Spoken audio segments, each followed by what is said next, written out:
Pozdrav svima! Danas pravimo jedno preukusno, mirisno i super jednostavno jelo, a to su paprike punjene krompirom iz Rerne. Paprike punjene krompirom su neizostavan dio bosanske tradicionalne kuhinje i mnogima omiljeno jelo. Pišite mi u komentarima da li volite punjene paprike i sa čime ih najradije punite. Ovo je jelo koje bi ja mogla jesti svaki dan jer sam veliki ljubitelj krompira pa ga volim u bilo kojem obliku. Prije nego što počnemo, zamolila bih vas da me podržite i besplatno se pretplatite na moj YouTube kanal. Zapečena punjena paprika napunjena krompirom može biti idealno glavno jelo ili prilog nekom mesu. A sada hajde da počnemo. Od sastojaka će vam trebati paprike, krompir, 2 glavice crvenog luka, 1 crvena paprika, 1 kašika brašna, cherry paradajz, 2 mrkve, vrhnje za kuhanje, ulje, od začina će vam trebati 1 kašika suhog začina i po 1 kaščica suhog peršuna, bibera i crvene paprike. Povrće operite i pripremite, a potom ogulite krompir. Krompir kao neutralna namirnica u ovom jelu bit će obogaćena predivnom aromom paprike. Iako je recept za paprike punjene mesom mnogima omiljeni, vjerujem da ni ove punjene krompirom ne zaostaju toliko. Ne samo da su vizualno veoma primamljive, nego će vas i njihov ukus raspametiti.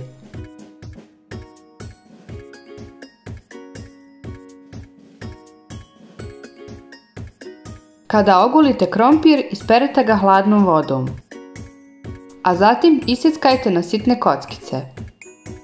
To možete raditi ovako ručno kao ja ili možda jednostavnije na dasci za rezanje. Ovo jelo ne košta mnogo, a brzo i jednostavno se priprema. Ako volite jelo sa paprikama, onda ne smijete preskočiti ovaj recept. Mislim da ovo starinsko jelo itekako zaslužuje da se poradi na njegovoj popularnosti, zato mi pišite u komentarima odakle me gledate i da li ćete ga probati napraviti.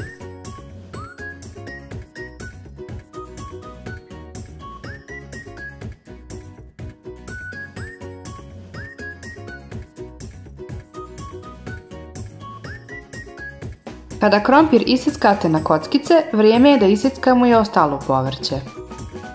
Zato mrkvu, papriku, luk i čeri isjeckajte također na sitne kockice.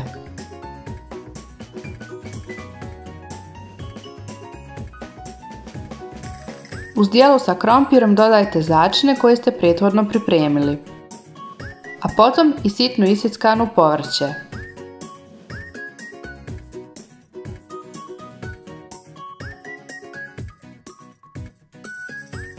Nakon toga brašno i malo ulja.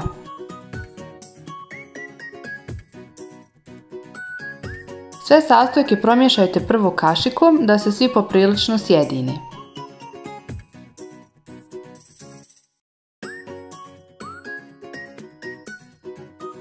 A zatim rukom kako bi pokupili sa dna sve što vam je ostalo.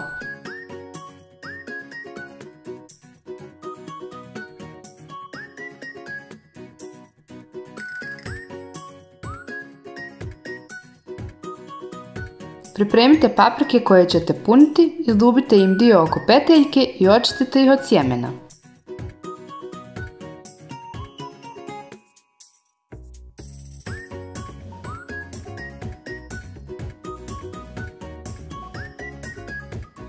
Predlažem vam da prije nego što ih počnete puniti, paprike poredate po tepsiji da biste znali koliko paprika vam tačno treba. Vrijeme je da napunimo paprike. Uzmite po 1 šaku krompira i stavite ispod svake paprike. Na ovaj način će vam se paprike malo izdići ako mislite da su vam premale i vizualno će biti ljepše. A zatim kašikom napunite 1 po 1 i redajte u tepsiju. Možete i rukom kako vam je lakše.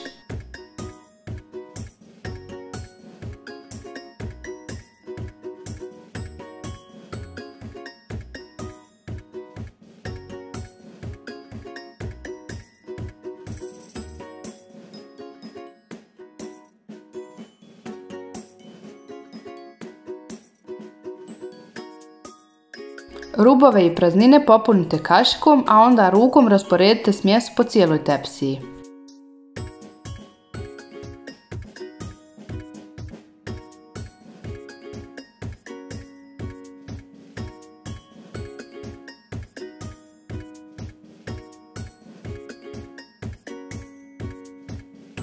Sklonite višak krompira sa paprika i malo ih uredite. Naravno da vi ne morate, ali ja volim kada su urednije i ljepše izgledaju.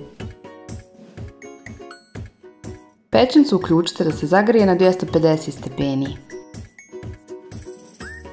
A zatim pospite paprike uljem, otprilike sa 5-6 kašika.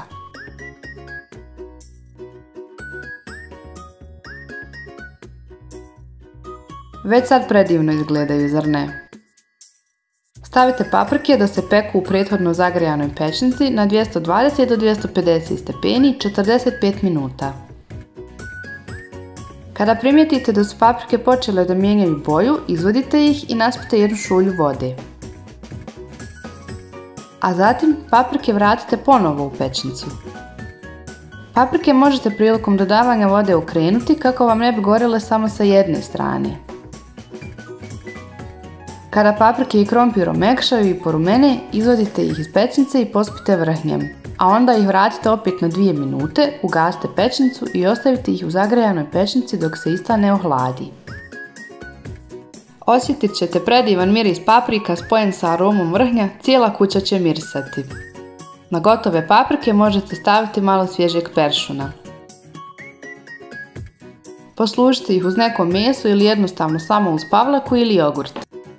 Za koju god varijantu se odlučite, nećete pogriješiti jer su fenomenalnog ukusa.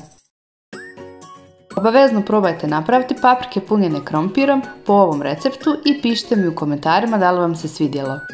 Vidjeli ste da je priprema vrlo jednostavna, a najviše vremena će vam oduzeti zapravo sjeckanje krompira. Punjene paprike slobodno poslužite i gostima jer je ovo večera koja se ne odbija, a sigurna sam da niko neće ostati ravnodušan na njihov ukus i miris. Ako vam se recept sviđa, ostavite mi like u znak podrške i podijelite recept sa prijateljima.